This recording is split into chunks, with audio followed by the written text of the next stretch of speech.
नमस्कार दोस्तों, आज हम आपको बताने वाले हैं कर्ण और अर्जुन के उस युद्ध के बारे में जब कर्ण ने अर्जुन को जीवन दान दिया था। इतिहास में कुरुक्षेत्र के युद्ध को हम एक धर्म युद्ध के नाम से जानते हैं, लेकिन इसी धर्म युद्ध में छल करना एक आम बात हो चुकी थी। युद्ध में छल करने से कोई भी पीछे नहीं हटा, चाहे वह कौरव हो चाहे पांडव। लेकिन एक ऐसा भी योद्धा था जो इस धर्म युद्ध में धर्म के अनुसार ही युद्ध करता था। वह योद्धा कभी भी युद्ध में छल नहीं करता था। हम बात कर रहे हैं सूर्यपुत्र कर्ण की। वह कर्ण जिन्हें देवता भी परास्त नहीं कर सकते थे, जिनके साथ हमेशा अन्याय हुआ। जब वह विद्या प्राप्त करने गए तो द्रोणाचार्य ने उन्हें तिरस्कार करके भगा दिया। भगवान परशुराम ने उन्हें शिक्षा तो दी, लेकिन उस शिक्षा को भूल जाने का श्राप भी दे दिया। अनजाने में जब उन्होंने एक ब्राह्मण की गाय को मार डाला तब उन्हें एक और श्राप मिल गया। युद्ध में सारे श्राप कर्ण पर हावी होने लगे थे।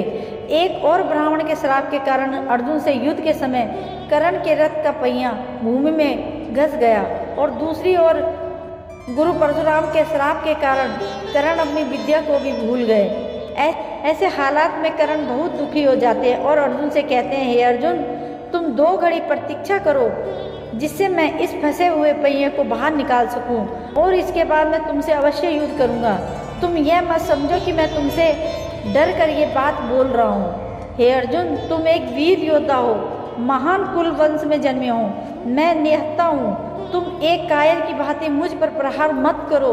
ऐसा बोलकर जब कर्ण जमीन पर उतरकर अपने रथ का पहिया निकालने की कोशिश करने लगे, तभी अर्जुन ने निहत्थे कर्ण पर बाण चलाकर उसका वध कर दिया। इस प्रकार छल से एक महान योद्धा की मृत्यु हो गई। लेकिन क्या आप जानते हैं, कुरुक्षेत्र में कर्ण ने अर्जुन को जीवन दान दिया था।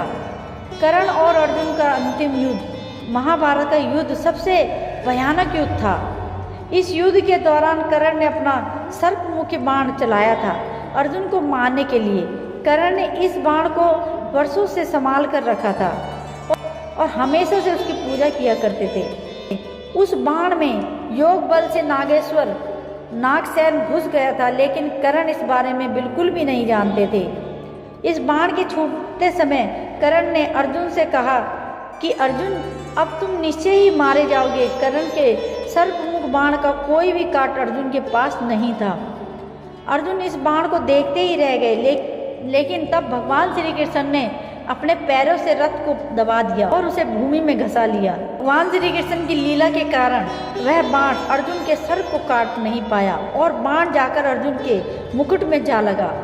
अब अर्जुन का वध ना कर पाने के कारण वह नाग कर्ण के पास वापस लौट आया और उसने कर्ण से कहा, हे कर्ण, आपने सोच विचार करके मुझे नहीं छोड़ा था, इसलिए मैं अर्जुन का मस्तक नहीं काट पाया। आप मुझे अपने बाणों पर बैठाकर दोबारा छोड़ो, मैं इस बार अवश्य ही अर्जुन को मार डालूंगा।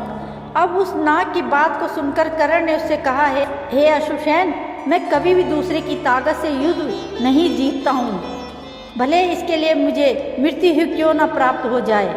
मैं एक बाण को 2 बार अपने धनुष पर नहीं चढ़ाता हूँ। मेरे पास और भी उत्तम बाण है, उससे मैं अर्जुन का वध करूँगा। हे अश्वसेन नाग, आप यहाँ से चले जाइए। दोस्तों, अगर कर्ण चाहते तो अश्वसेन की मदद से अर्जुन को मार सकते थे, लेकिन कर्ण ने ऐसा नहीं किया।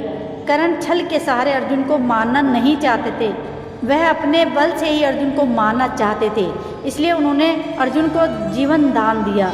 अगर आपको हमारी वीडियो पसंद आई तो हमारे चैनल को सब्सक्राइब करें और वीडियो को लाइक और शेयर करें। थैंक यू सो मच दोस्तों।